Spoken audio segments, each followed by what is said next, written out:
Boomer, thank you. Today, the PBA Tour invades Michigan for the 23rd time. The best in bowling are here at Taylor Lanes for the Motor City Classic.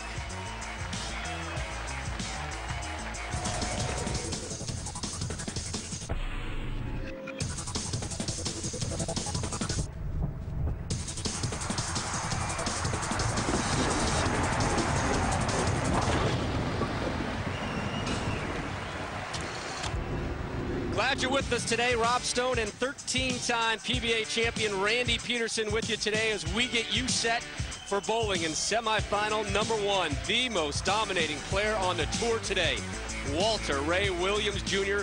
will make his 48th back-to-back television appearance as he seeks title number 43 of his career. His opposition, a wonderful story. This man, Jeff Lizzi, will get into his story, but right now, let's roll.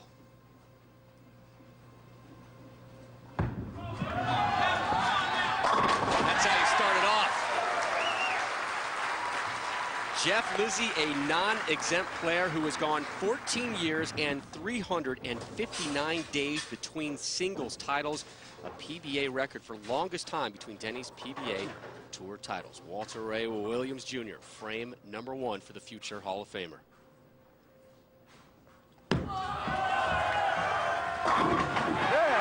We're off to a good start.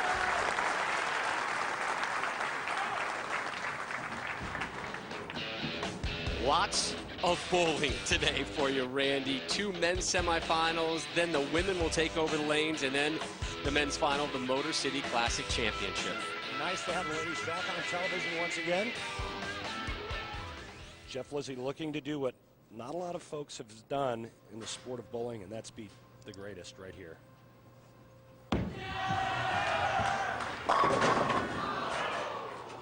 Leaves the 10-pin hanging. He told us yesterday he has had problems knocking down the 10-pin at this lane, or at this center through his career, actually. The weak 10's a hard pin to get out, and that's a weak 10. You see the 6 go to the sidewall and just kind of lay there dead in the gutter. But over the years, it's been tough to get out here at Taylor Lanes. Jeff Lizzi's playing a completely different line, more power, more hook. Walter Ray, the traditional down and in. And so that's going to be a big factor with Walter Ray's pin carry. You know, the further right he could stay all week, the better his pin carry was. He's got angle to the pocket. As the lanes broke down, the power started to show up, and Jeff Lizzi and guys like that hook it can move in and open the lane up.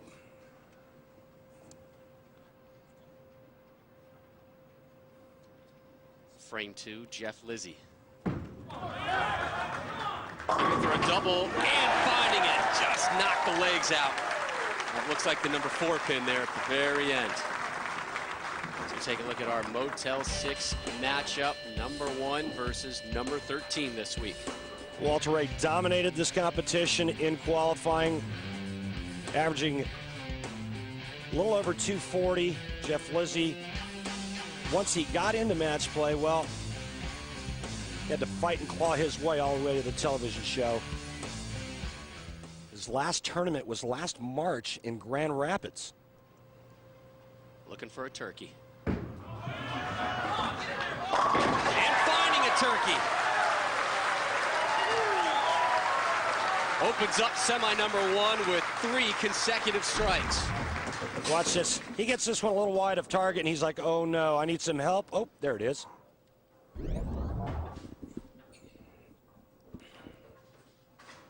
Walter Ray steps up.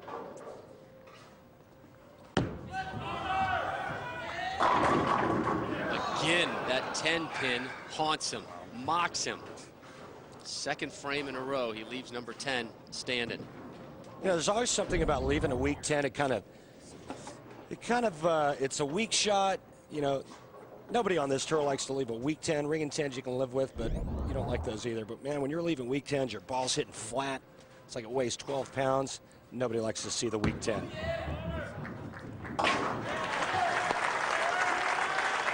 So back-to-back strikes, or rather spares now for Walter Ray. And he is down 21 pins.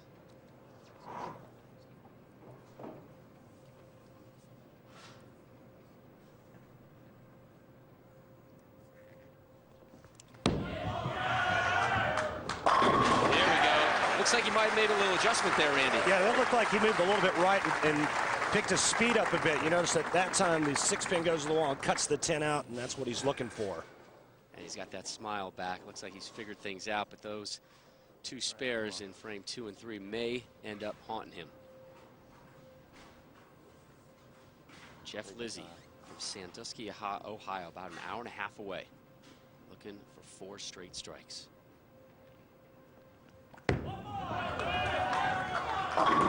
Gets it. Hello. Have a night Digitrax comparison showing Jeff Lizzi playing around the 3rd arrow. Very nice. At the arrows, going out to about the 5th board. Watch this trip 4. That's a lovely break.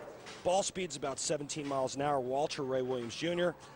About the 2nd arrow, his break point is not nearly as far right, and his speed is much faster. So there's the difference in angles that these 2 players are playing. Less ball speed, more revs for Jeff Lizzi equals much more angle. Watch this right to left shot.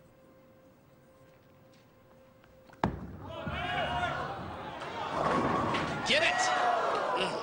7th stands.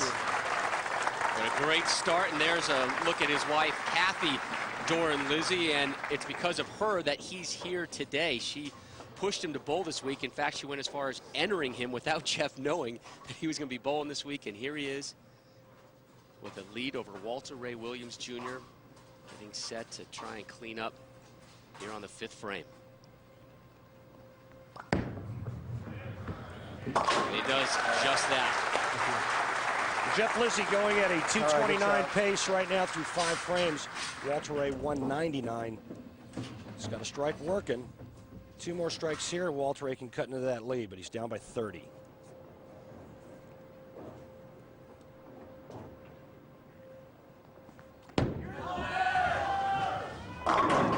Again, the 10-pin for the 3rd time in 5 frames. I bowled a lot of tournaments here at Taylor Lanes, and this looks like my ball used to look going down the lanes here. It was just flat 10 after flat 10. Walter Ray won here in 2002 and 2003. Whips that one down and nudges it out of the way. But you see the nonverbals on him, the shake of the head, not happy with the way things are going. He is down 30 right now.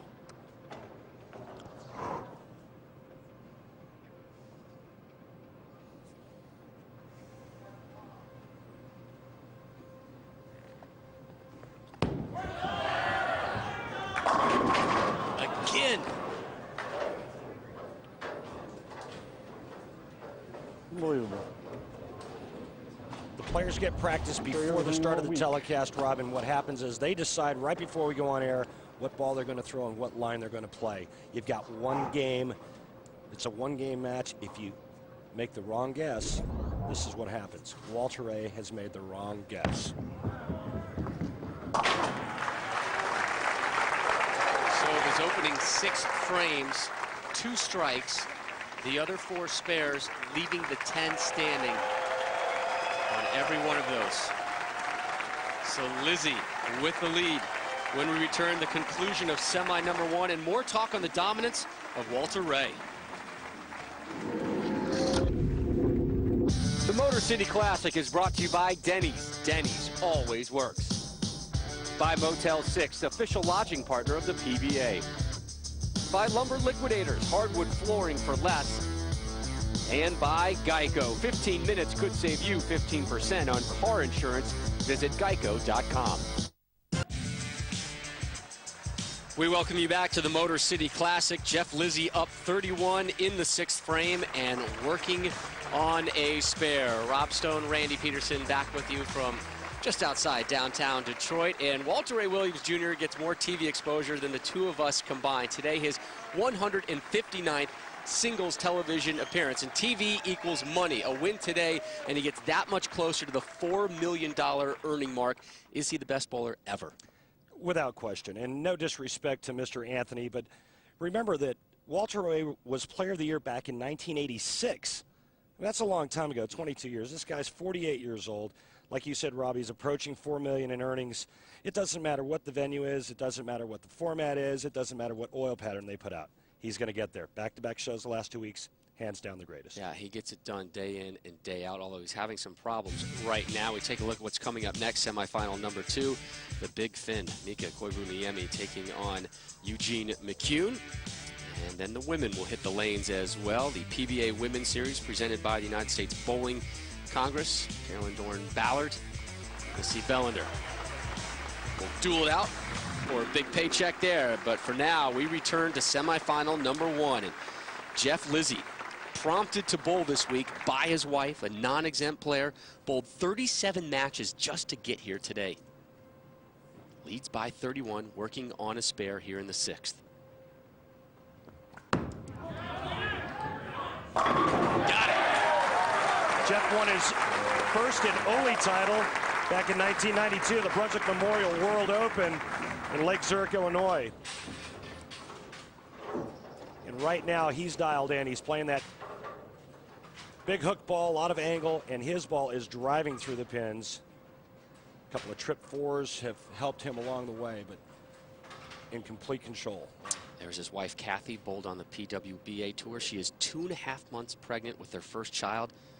Mommy needs some new shoes and a crib.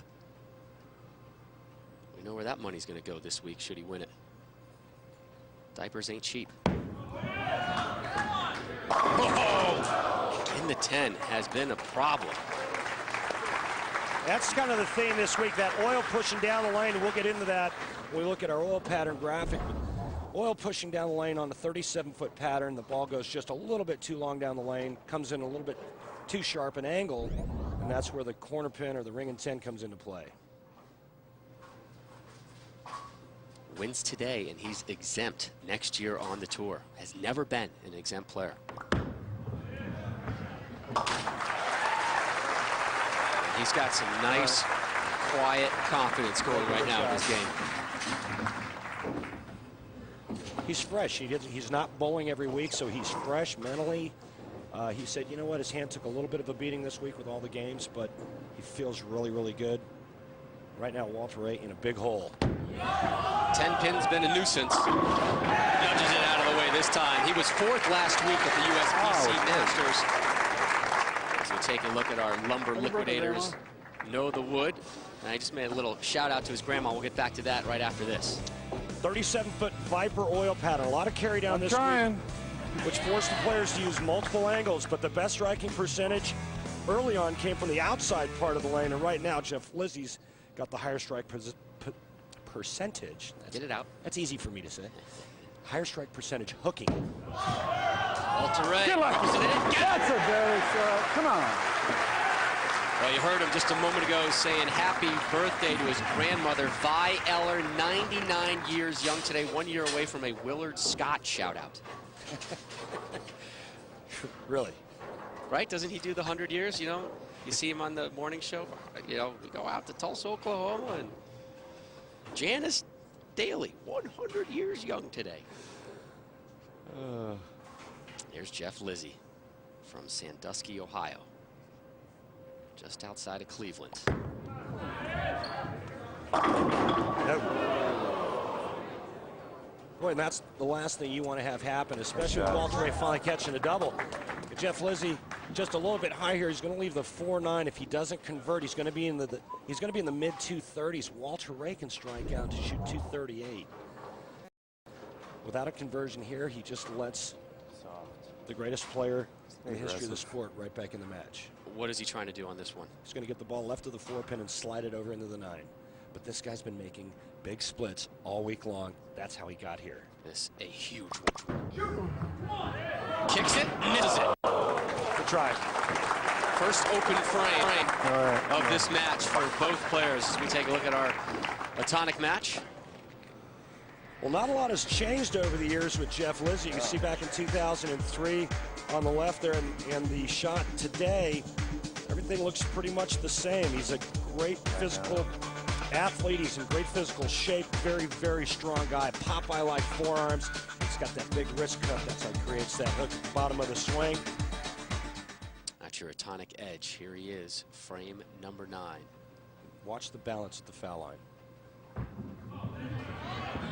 Nice. big strike. He needed that one after the open frame. I got to tell you how impressive this is for a guy that's not full-timing it.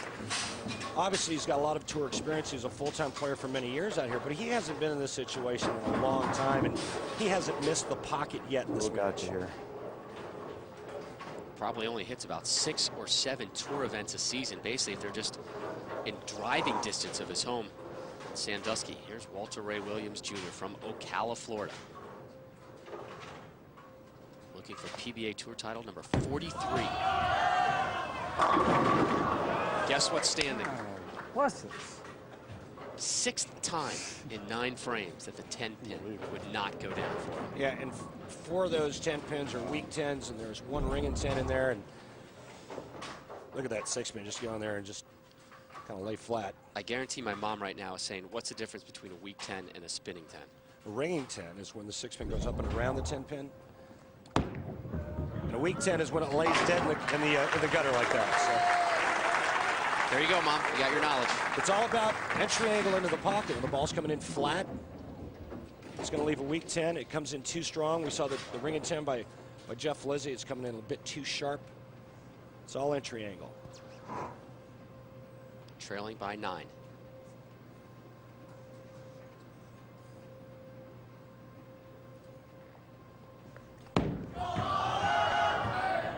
Take that, tap. Well, that seems to be the better of the 2 lanes for him, and if he strikes out, he'll shoot 217. Jeff Lizzi, if he goes spare strike, will shoot 216. Walter Ray goes off the sheet here. He will force Jeff to strike the first ball in the 10th frame.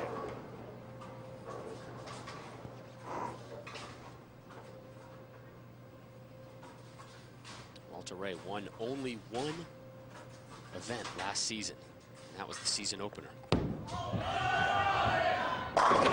for his first of this season. And a clutch strike from Walter Ray.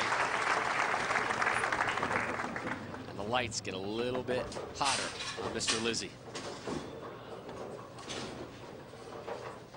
And with a strike here, Jeff's going to feel something for the first time in this match, and that's pressure.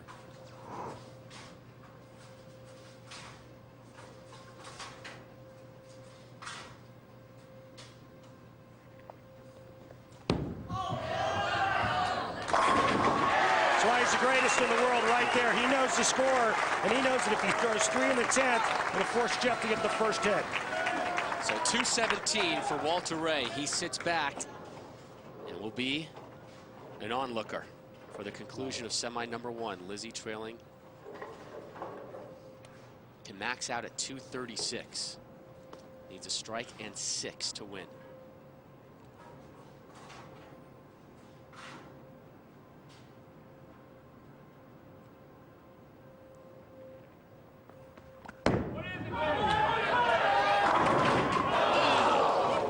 Walter Ray advances. Another player missed the pocket the whole match. It came down to the 4-9 split in the 8th frame. That's the difference in this match. That open frame on number 8 as well for Jeff Lizzi. Didn't help matters. Cleans that up. I don't think Walter Ray thought he was going to win this one. Tough start. But the vet able to fight back and move on to the finals.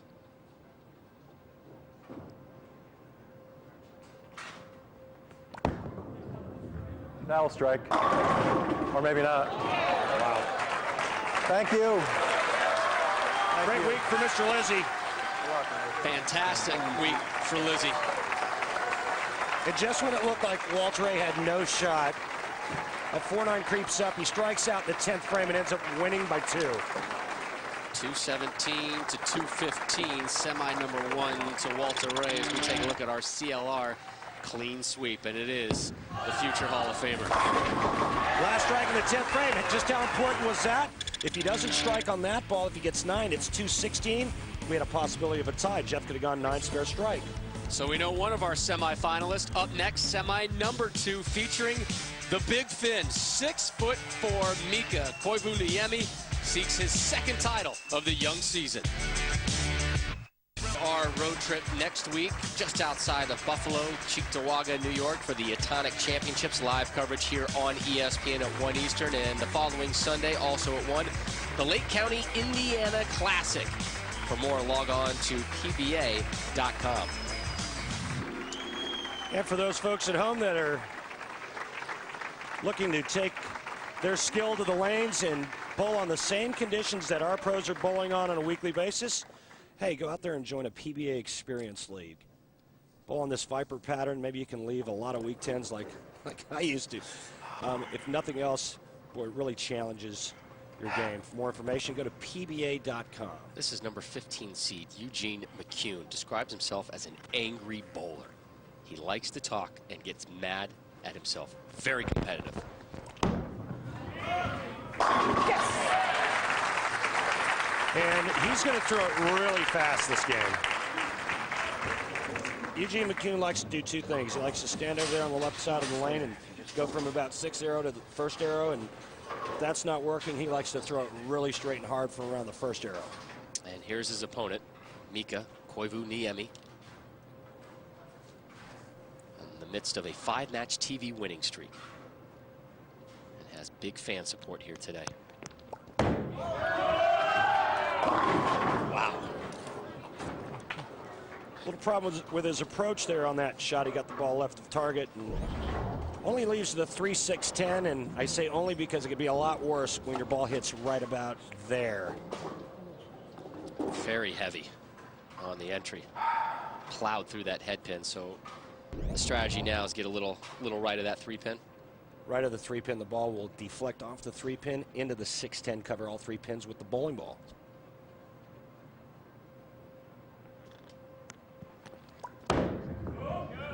Cleans that one up.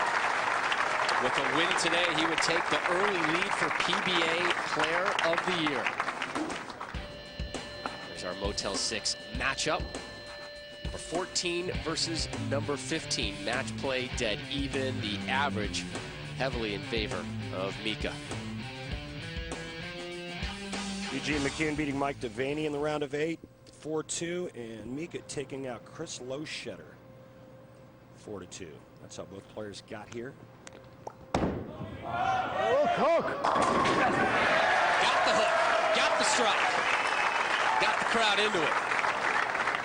We'll see the finish flag being waved out here. Has about 40 fans with him out here today. Well, that shot there looked pretty wide, or was it just the camera angle? I think it was a combination of both. McCune from Munster, Indiana, about 20 minutes south of Chicago. Great story about him and the Chicago Bears coming up here in a second. McCune, frame 2. Bulldozes his way. Now, you're probably wondering why Eugene gets the weak 10 out on that lane, playing a similar line that Walter Ray was playing. The difference is a little more ball speed from Eugene McCune and a much higher rev rate. His ball's going to hit harder. Some serious RPMs coming from the right arm of Eugene. You hear him mic'd up, some light, quiet conversation to himself.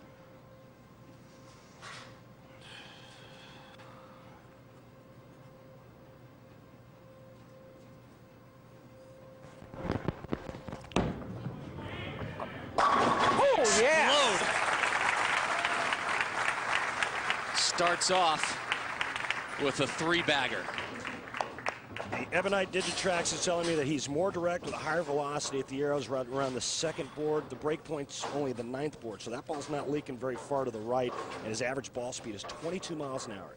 Ebonite Digitrax is a digital analysis that tracks accurate data of ball motion on the lane, and we're going to have that with us each and every week out here this season. Working on a strike is Mika. He'll be working on another one as well. Give him a double.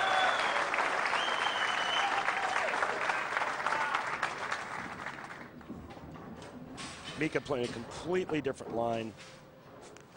At least an arrow left of where Eugene McCune's playing. His breakpoint's much further right. His ball speed's much, much slower. Again, something similar to what Jeff Lizzi was doing in his first match against Walter Ray. There's McCune watching. Koivuniemi He's been in the U.S. since 1996, went back to Finland in 2000, had some immigration issues, then back here to Michigan. Lives in Heartland, Michigan, about 50 miles away. Again, leaving the 3-6-10. He gets the 6-10 out late, only leaving the 3-pin, but same kind of look on the other lane now. That high shot, that one just never got far enough to the right. Rob, let me ask you something. When you're bowling, do you like to hook it or do you like to go straight? I'm more of a straight guy. Yeah? Yeah. Good. I don't have much oil I work with on the lanes I bowl at. Using plastic too, probably.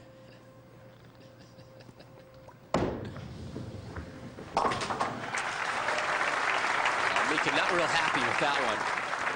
That was almost shades of his first frame where he did leave the 3-6-10. It's been about adjustments today. We saw Walter Ray make a serious adjustment in semi number 1 to come back and earn a berth in the finals. Eugene McCune looking for a 4-bagger to open things up.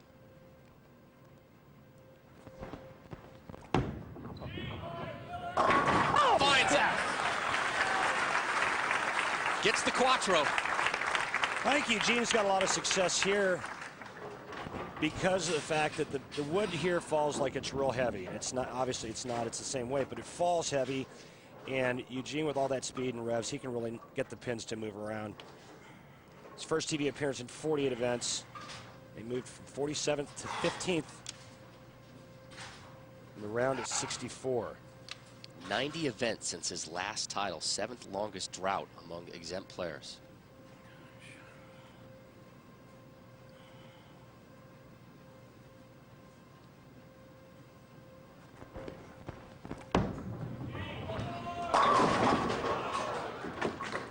One pin shy of 5 in a row. Live look at Eugene's wife, Chris. She used to, actually his sister, Chris Hall, bowled for a couple years on the ladies tour as well. Yeah, and Eugene made a big move after the first round of qualifying, the top 64. He went out and got another ball that hadn't worked. He says, you know what, let me give this a shot. Shoots 300 over the second. Whoa. God damn it. He said he gets a little angry on the lanes, gets very upset at himself, very intense, fired up guy, can't stand losing. And the first single pin spare he's missed all week. You just don't see that out here on at this level, especially on television. And a big opening for the big fin. Mika stares it down. Drops all 10. Mika talked about success this week, Rob. He said it was all about equipment. Says, I've got a bowling ball in my hands now that really throws the pins around. Mika won the season opening Daido Japan Cup. And with that win, he has now won titles in 11 different countries. Finland, the US, Singapore, Thailand, Malaysia, Holland, China, Italy, Sweden, Denmark, and now Japan. Guy's been around. Great frequent flyer mile program, I hope he has.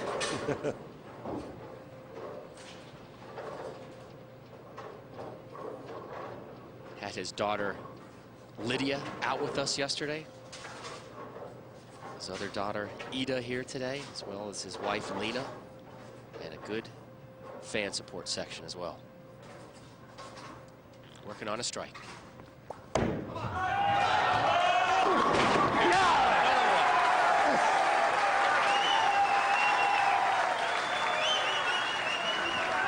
Big time shot there. He gets a big break. Tripping the 4-6 late. Trying to get zeroed in on that lane. Takes a 2-pin lead.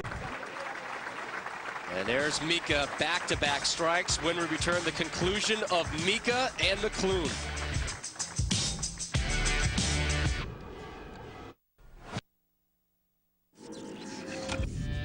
We flash back to last year here at Taylor Reigns, and Tony Reyes making history by becoming the 17th player in PBA history to throw a perfect 300 game, 12 strikes in a row.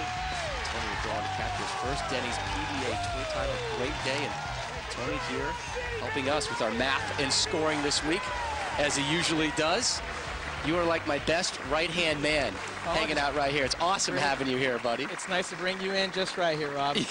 Welcome to the team. Yep. I appreciate tell us why you're not going to be bowling next week in a leg injury. Well, basically, last week in the Masters, bowling against Pete Weber, I partially tore a quad tendon that connects with my quad to my kneecap, and it really hurt this week. I had to, of course, I had a bowl being defending champion, and hopefully I'll have that experience again, and hopefully get some rest and get back out in their lanes here soon. Going to take next week off. Here's McCune. Push. Cleans that one up. So Tony's going to keep score with us, Randy, here. And we're also going to keep asking him questions. We're going to make sure he earns his check this week. You've been bowling out here all week. How have the lanes been handling for you? I mean, this is like my kind of bread and butter. I love this kind of shot with the short oil, just like last year with the cheetah.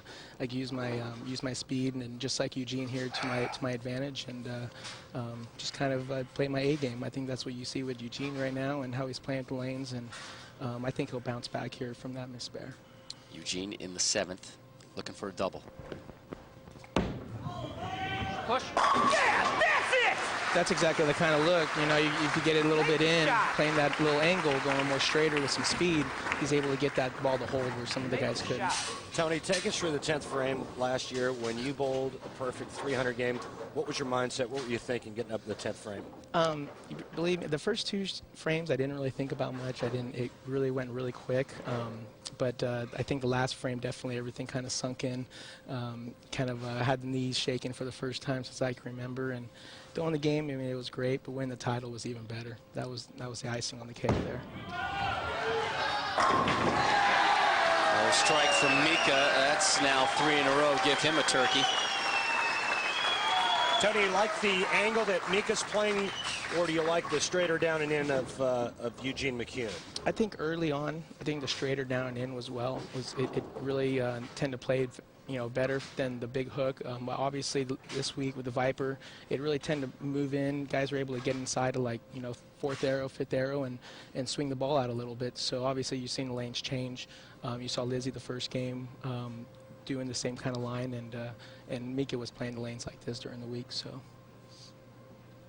in pursuit of a 4-bagger. In on that left lane now. Look out, big trouble for Eugene. Although Eugene is rebounded nicely after the open frame. Tony, thanks for your knowledge, your insight, and your good mathematician skills. Look forward to seeing you. We're going to miss you next week. I hope we have a capable backup. Yeah, hopefully you got a capable backup. There's a couple guys I know Mike Edwards will probably fill in for me, but good match here. Hopefully I'll be back here in a couple weeks in Maryville. Well, hopefully we'll see you bowling and not helping us out here as the statistician, but we love having you here as my right-hand man. Thanks, Rob. I got Randy on my left, Tony on my right. I'm in good shape. Thanks, Randy. Got a good match here. Eugene can strike out 9th and 10th frame for 267. Mika Koivuniemi can strike out 9th and 10th for 269.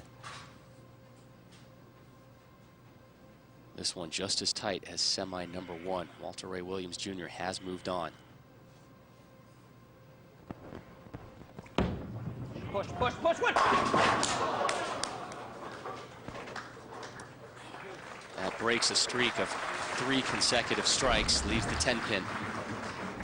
You hear him yelling, push, push. That means that he got it in, and he wants that ball to hold a line to the pocket. You see how far right his follow-through takes his body. Is that just because of the power and the momentum he whips that thing in there? That's momentum going to the foul line. He goes there so fast.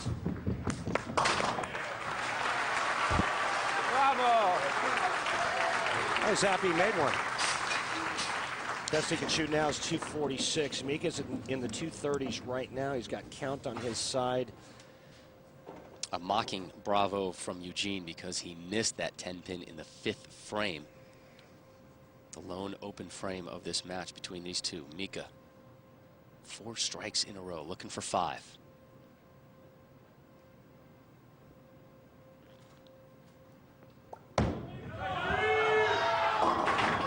Wow, not even close. Big mistake. Huge. Got the ball left of target. This ball never got far enough right, and he finally pays for it. 3-6, 7-10. Very heavy on that one. He's going to try to get the ball over here to the right side of the 3-pin, drive it over into the 7. The ball will take out the 6-10. That's how you're supposed to do it. Let's see if Mika can clean this one up.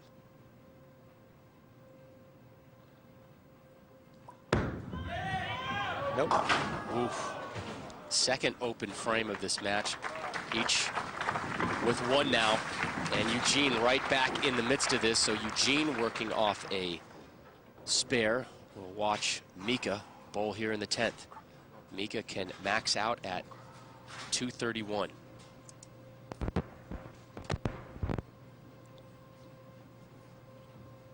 Mika needs to strike out here and hope for an open frame in the 10th by Eugene. It's his only chance.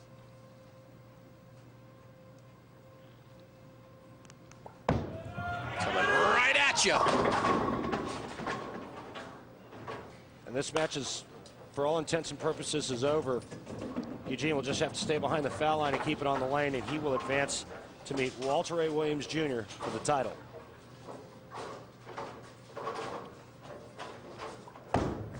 Mika very disappointed, obviously. He had Eugene right where he wanted him and laid him off the hook in the 9th frame.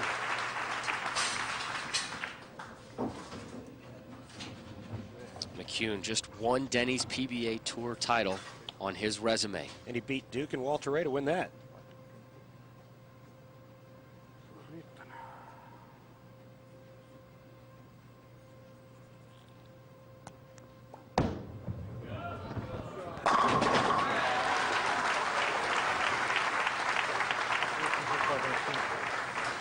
So ends up with a 221 as Koivuniemi. Eugene McCune is going to blitz this one down the lane and just needs 8 to fall. He's going to throw the heater. That's 10. And he moves on. And he will face the living legend, Walter Ray Williams Jr.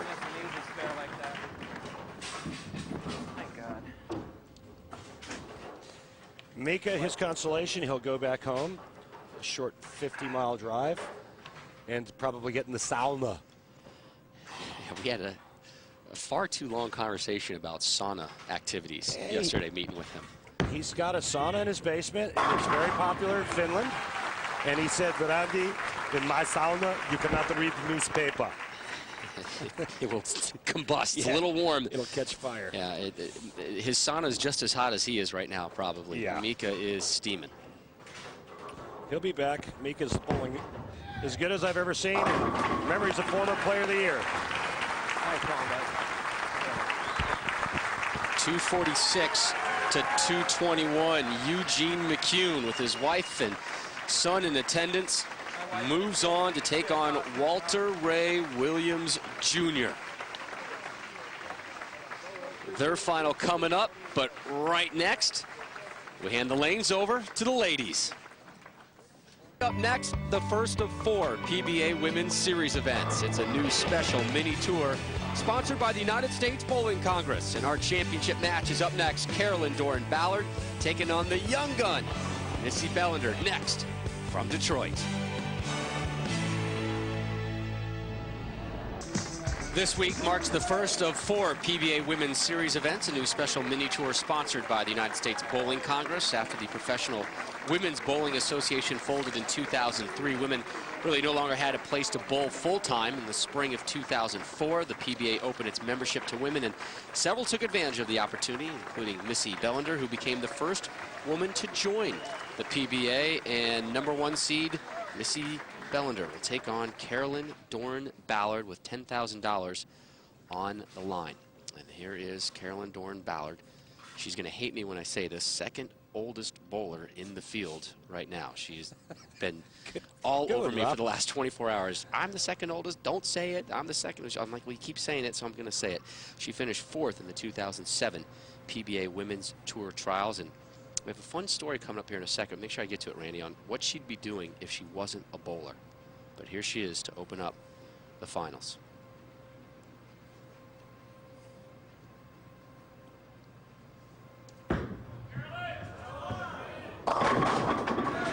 Starts it off with the strike. One of the best women players ever. 20 titles, some 95 telecasts. And her and Missy, as she kisses her daughter, Alyssa, her and Missy both made the telecast at this season's Women's U.S. Open about 3 weeks ago. Missy Bellinder, 25 years old, from Orange County, California. She's been plagued by slow starts this week. You really can't afford that today. You don't have much time to make anything up. Here's an interesting stat. Missy is the only player on the telecast today using 16 pounds. That's right. This little gal here, not afraid to throw the big one, the big lumber. 16-pounder, baby. And a great smile for her. As she cleans up and gets the spare. Even I throw 15. Tony Reyes sitting next to you said, I even throw 15. She bowled collegiately at Cal State Fullerton, graduated in 2004, was a summa cum laude there, 3.9 GPA.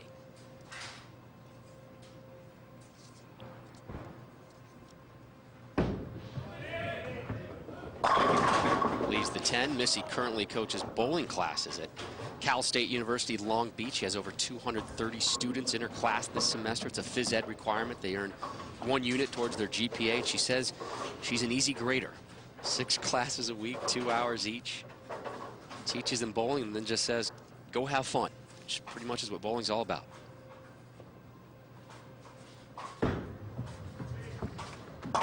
Back-to-back spares to open up the finals for Missy. Now, Carolyn Dorin Ballard was a 2-time collegiate national champion at West Texas State University, graduated in 1989. She's probably going to hate me for saying that as well.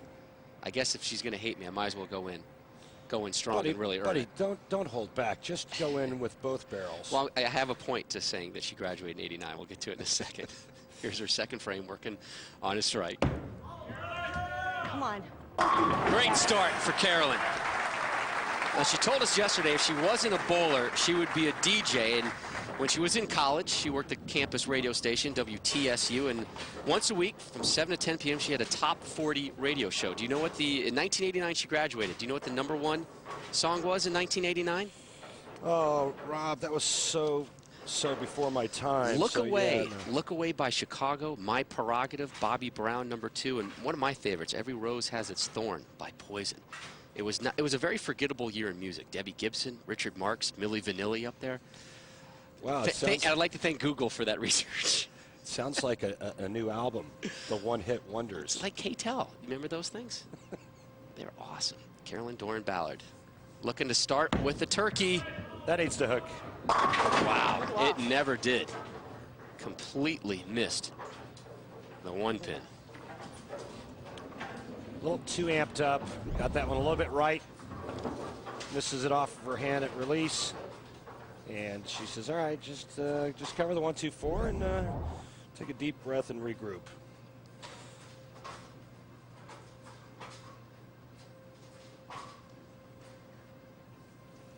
Carolyn said she'll be going to Japan in December to bowl in the Prince Cup.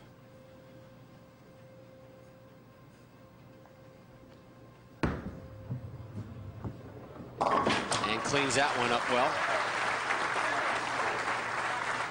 Carolyn joined us on our coverage last week in Milwaukee, helping us out lane side with some interviews and analysis. She appreciated that. She bowled the Masters last week, became the first woman ever to bowl a 300 game at the USBC Masters. Missy coming off back-to-back spares. Get up. That 10 pin has been a bugaboo all day long for all of our bowlers. Pesky. Seen that 10 pin a lot today. And from any angle. Again, that has to do with the oil pattern, the oil pushing down the lane. The bowling ball is going a bit further down the lane before it starts making its arc to the pocket. Gets that. Missy's dad, Frank, former PBA bowler, joined the tour in 1969. And she now works at Dad's Pro Shop. They spent a lot of time coming up with the name, Frank Bellinder's Precision Pro Shop. They like to get their names in those, don't they? It's the way to do it, man. Yeah. She also gives private lessons on the side. Now she's looking for $10,000. Let's get Carolyn, and it will. Her first strike of the finals.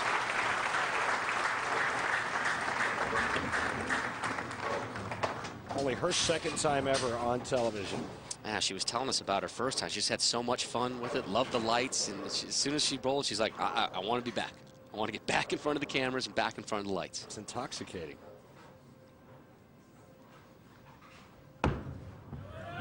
Carolyn, Dorin, Ballard. Yeah, cleans them all out. This is our US-BC matchup, the top 2 qualifiers this week, facing off in our opening event. And Ebonite Digitrack's comparison is telling us that both players are playing just about identical lines. Both of them right around the second arrow. Both of them about 18 miles an hour. You know what, I got to tell you, kudos to USBC and the PBA for getting the women back on television. It's nice to see the ladies having a place to showcase their talents.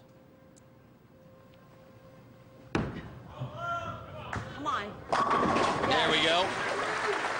Back to back. Jacks for Carolyn, Dorin, Ballard. And Carolyn just started a bowling foundation called the CDB Scholarship Program. Go to graduating female high school seniors. This is the first year of the program, so giving back to the sport that she loves so much. Get up. A little light on that one. Missy with that girl next door look to her. Wonderful personality. She says she practices about 35 to 40 games a week, and again, throwing that 16-pound bowling ball, you better be in good shape throwing that 30 or 40 games a week.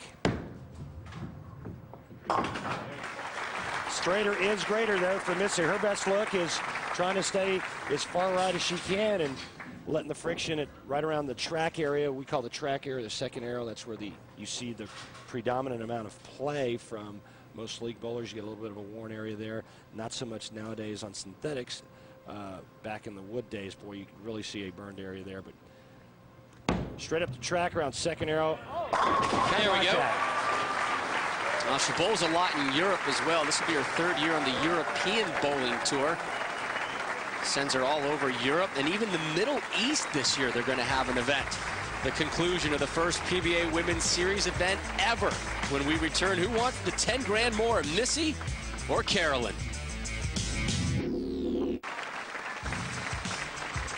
We welcome you back to Taylor, Michigan. We're just about a mile away from Detroit International Airport for the Motor City Classic. Live coverage here on ESPN. Rob Stone, Randy Peterson with you. Thanks for spending part of your Sunday with us. And right now, we're getting our eyes fired up for a little Monday Night Football.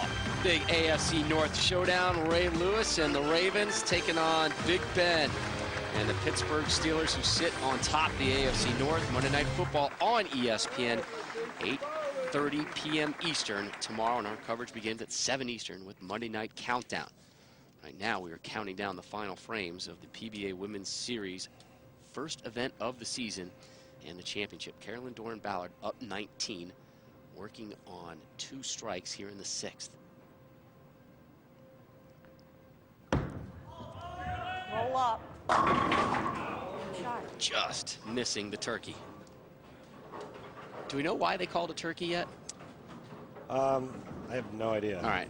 You know what, I'm just not, when it comes to lingo, I'm just not a big historian, but That's fine. I can tell you one thing, that was a pretty good shot, and it's just one of the crazy things in the sport, you know, you can throw it as good as ever and come back with 9.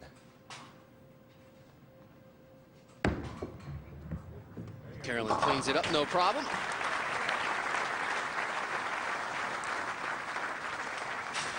So the lead drops, if you will, to 18. And we begin the 7th frame. There's Missy Bellinder, the #1 seed, looking on. Still looking for her first double. But she is working off a strike, is Missy. But here's Carolyn.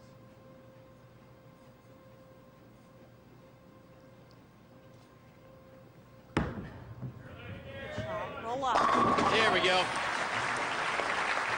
Her 5th strike of the first 7 frames. She was now an it's Missy's turn. Sorry, Rob. She was an animal on the PWBA tour, and She's trying to show everybody that she still has game. Right now, Missy looking for her first double, but 2 strikes here, she can actually take the lead. 7th and 8th frame. Oh. Oh, Missy made history this summer by becoming the first woman to win 2 career PBA regional tour events, both of them in California. Great accomplishment for this young 25-year-old. Went to school at Cal State Fullerton, lives now in the Long Beach area. Got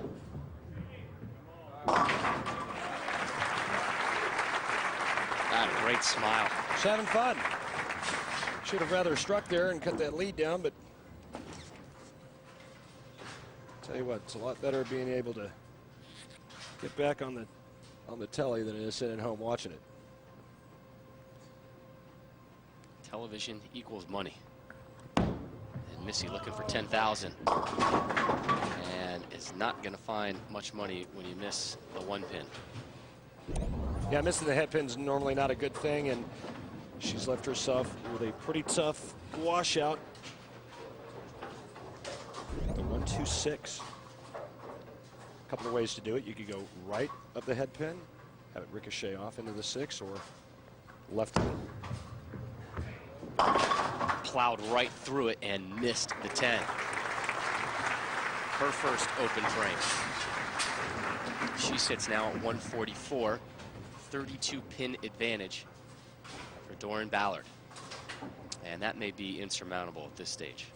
Yeah, and she'll probably throw this one right through the 1-3 pocket. A little heavy? Oh, no, that's not heavy. That's perfect, brother. Is it? Good. Yeah, and she's like a shark smelling that blood in the water. And that's exactly what she got when Missy opened up the 8th frame. She's working on a strike, Carolyn is. And she goes, you know what? Let me strike here in the 8th and 9th frame, and let's just take care of business right now. What a great shot this is. Husband Del Ballard. One shot. He knows it's just one more shot, and Carolyn's going to win this match.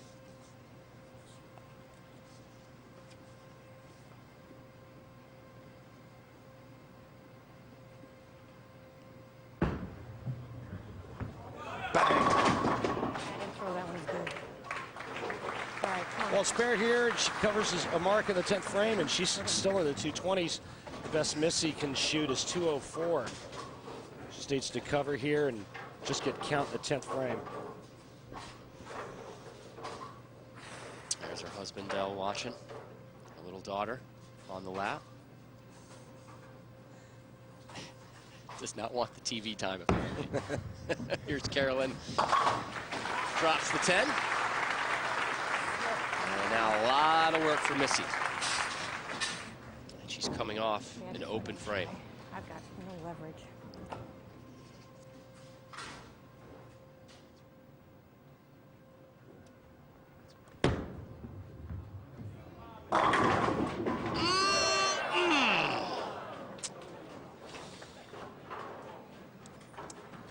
Little messenger came over and peeked at the 10 and didn't go down, and that's kind of the way this game has gone for Missy. Knocked on the door, but nobody home to answer it. Right, here comes the head pin, and it's getting ready to take out the 10, and then 6-pin kind of lays there and says, no, you just stay over there.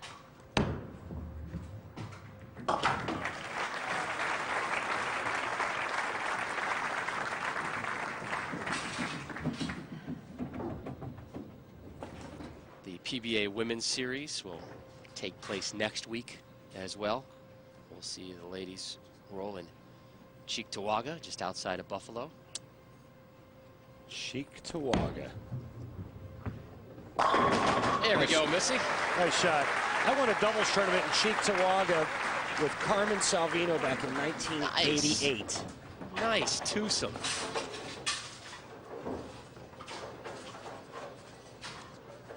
So Carolyn has won this one. We're going to fast track it, and Carolyn Dorin Ballard already knows she is the 2007 Motor City Classic women's champ. She's just going to let it rip down here in the 10.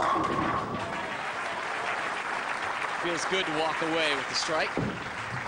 Missy will roll one as well. Pick up the pace. There we go. We like the quick pace here. Everybody's Great dropping. ball in this league. Great ball in this league. Well, the match is over. The players are just going to finish up. Missy will finish her 10th frame at the same time that Carolyn will finish her 10th frame. And for the sake of time, and just going to get this game out of the way. But you've got to finish the game. 2 more strikes. She's going to be in the 230, 235 to be exact. Missy one more here, 194. 192. Not a bad outing from Missy, but here's your champion, Carolyn. Dorin, Ballard.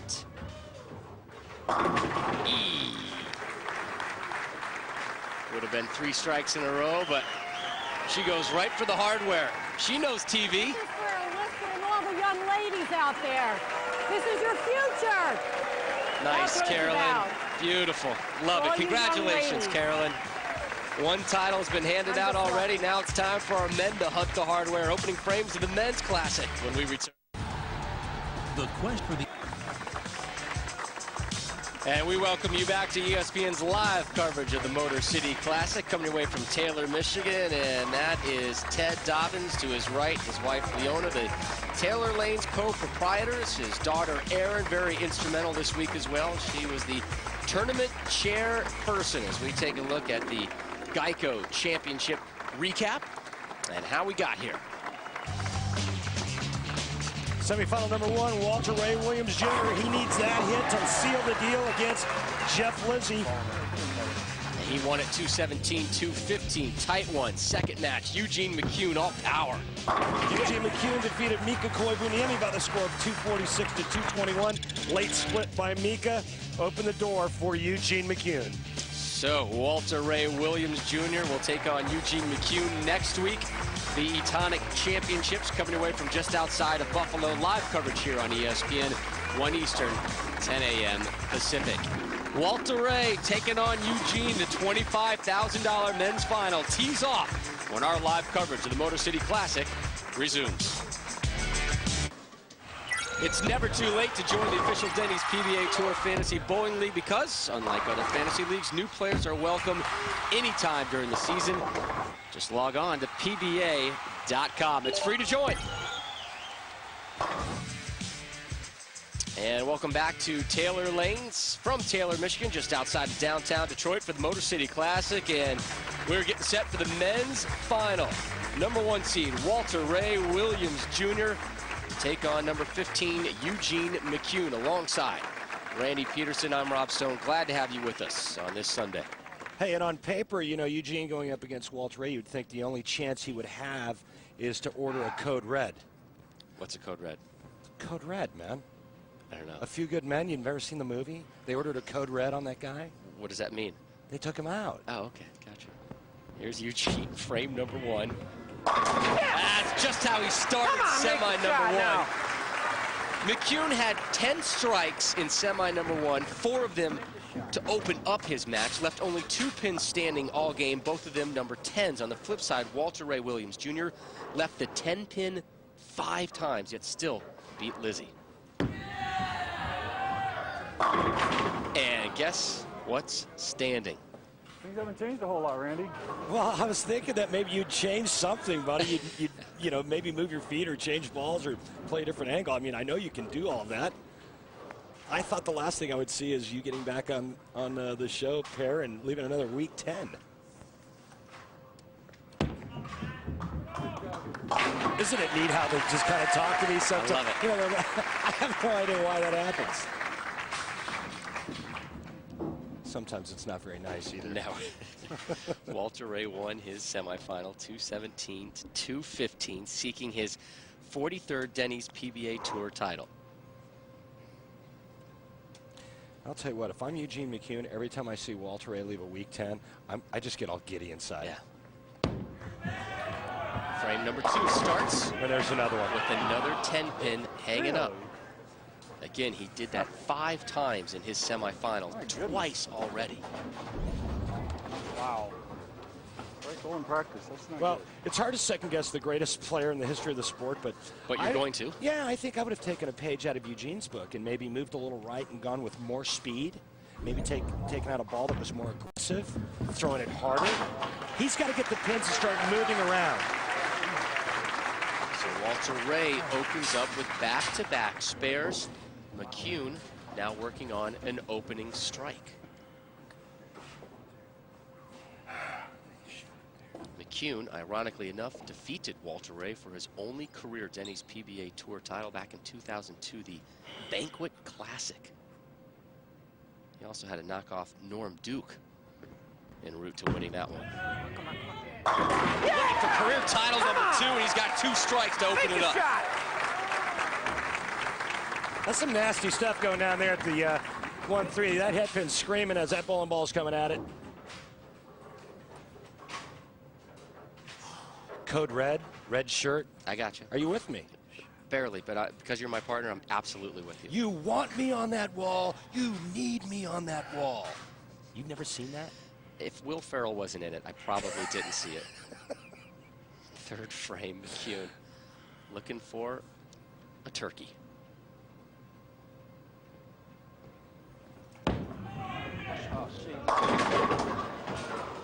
Turkey lives. That was a huge break there. So that could have gotten 5. Well, leaves a 4-pin. Watch this. Check this out. This is going to be a little heavy. Leaves himself an easy spare. Although he did miss a single pin spare in his first match against Mika when he whiffed the 10-pin. His father, Hall of Famer Don McCune. Eugene's first job working in the bowling center with his dad. Pumps that one down.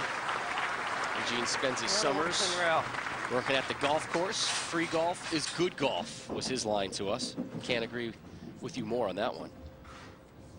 Now Walter Ray Williams Jr. has opened up with back-to-back spares. Both times leaving the 10-pin. Carry, baby, yeah! Drops. Oh my God. Walter Ray getting himself back into this game as we take a look at our Motel 6 matchup. The number 1 seed versus the number 15. Well, it looks like there's a digit missing on the career earnings there over there for Eugene. But can you imagine? Walter Ray is getting ever so close to that $4 million mark. Just an amazing guy, an amazing career. He is the all-time PBA money leader. Money shot! You know, it's amazing. In round of 16, he just barely gets by Tommy DeLukes Jr. And now he's bowling for the title. Walter Ray opened up with 2 spares. He's made the adjustment. He's in the groove with back-to-back strikes. McCune standing by. Does he have enough to take down the future Hall of Famer?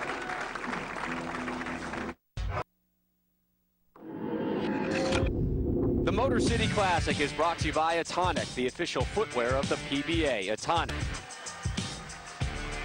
Good crowd here in Taylor, Michigan, as we are set for the conclusion of today's Motor City Classic. Time now for our clean sweep, brought to you by CLR, and we head back to the Women's Championship match. Carolyn, Dorin, Ballard, during the first ever PBA Women's Series event title.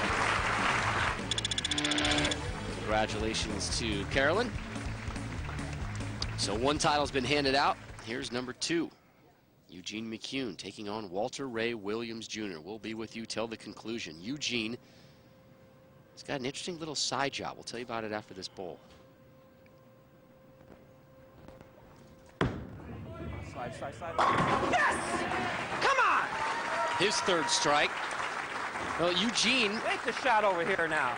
works Chicago Bear games selling beer for his son's Little League team. His son Kevin here, his team Aren't they is too young to drink? is the Zunies.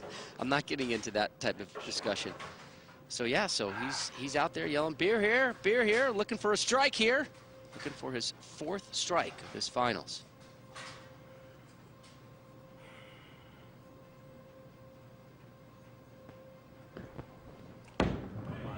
Slide now. Man, good shot. So he sells beer to help raise money for Yeah, it? like a portion of the proceeds go to his son's Little League team. It's not like he's selling beer to Little Leaguers. I'm sorry. Okay. Thanks. He was bragging about his son, Kevin, too. 8.5 is the youngest on his team by 1.5 years, and bats cleanup. Good job, Kevin.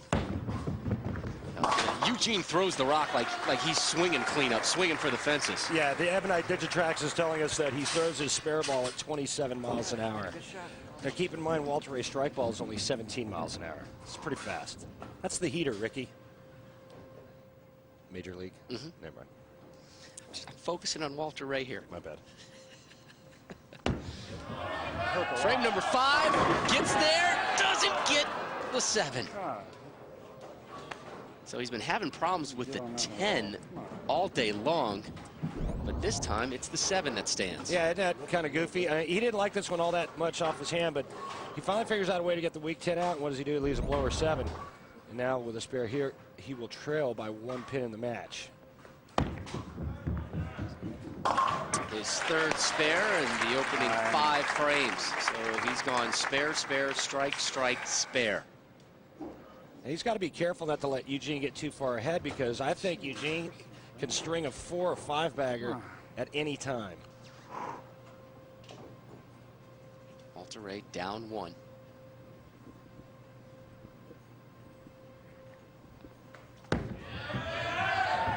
Yeah, better. Come on. Think he liked it? Oh, yeah. Yeah.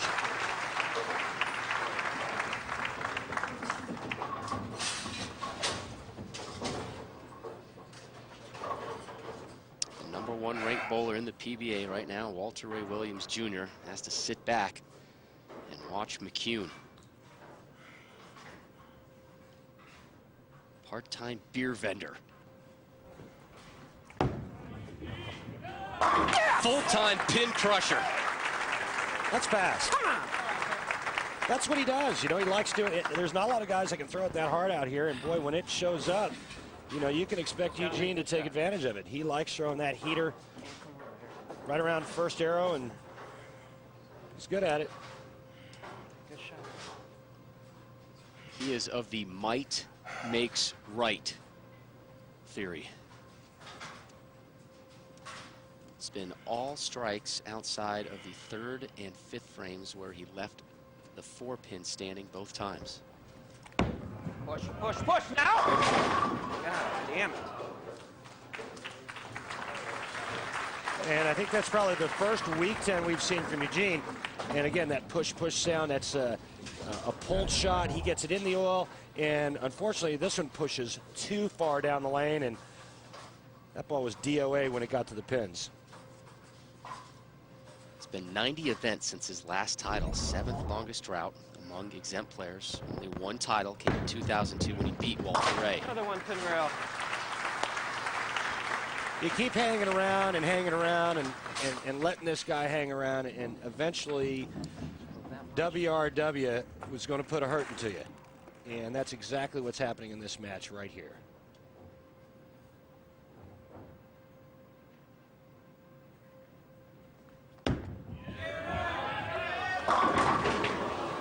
Walter Ray seeking his first title since last season's season opener, the Daido Japan Cup, and again, it's that 10 pin standing for the 3rd time here in the finals for him. And 8th time today.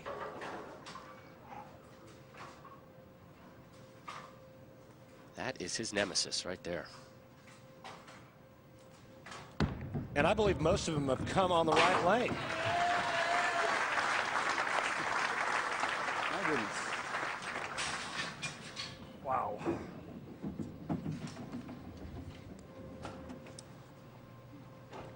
One pin match, 8th frame. Walter Ray can strike out to shoot 238.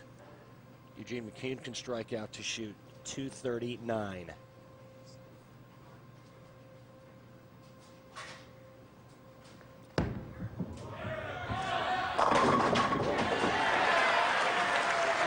That's all about just figuring out how to get that weak 10 out on the right lane. He only has to throw one more shot over there.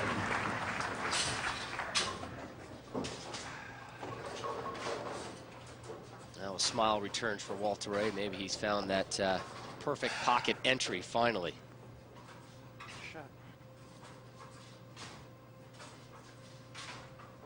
fastball.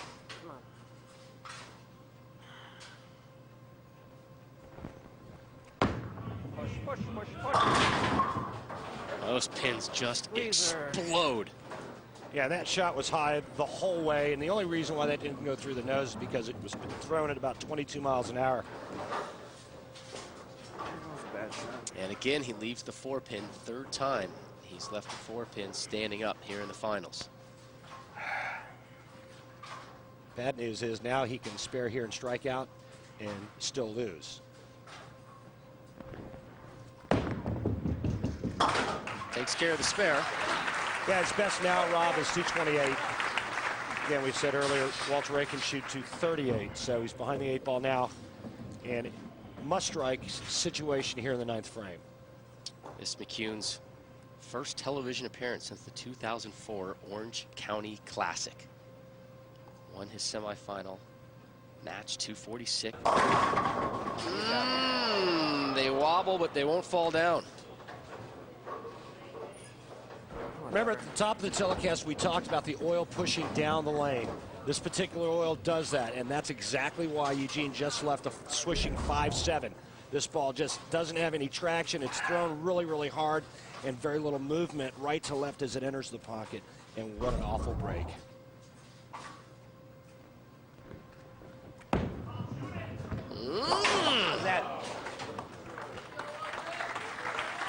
Gave it a good shot. Walter A. Robb is 1 strike away in the 9th frame of winning his 43rd career title. And just when it looked like it was going to take more than 220 to win this title match, Walter Ray Williams Jr. right there. Strike hero put him in the 2 teens. Carry, baby. Oh! He needs good count, a mark, and this match is over. And Walter Ray, when he needs it most, comes through in the 9th frame. No weak 10 on that lane. Big time double for the greatest player in the history of our sport. It hasn't been vintage Walter Ray today, but he's getting it done when he needs to. But you know, he hasn't missed the pocket all day. His scores don't reflect how well he's bowled. A lot of 9 spares for the win. All right, come on, get that up. And again, it's the 10 that stands. 5th time here in the finals, 10th time today. Spare to win. For career tour title number 43. That's it. He's done it. On Grandma Vi's 99th birthday, grandson Walter Ray Williams Jr. takes career title number 43 here at the Motor City Classic, the 3rd time he's won here at this venue.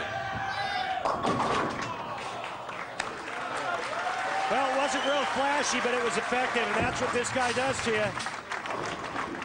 That's why he's been so great for so long. Doesn't matter how high or low the scoring pace is, he gets it done. Night, Grandma.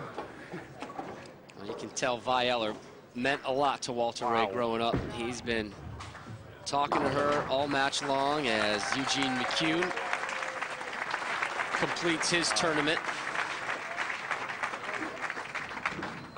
Eugene will head home to Munster, Indiana with a $13,000 check. Walter Ray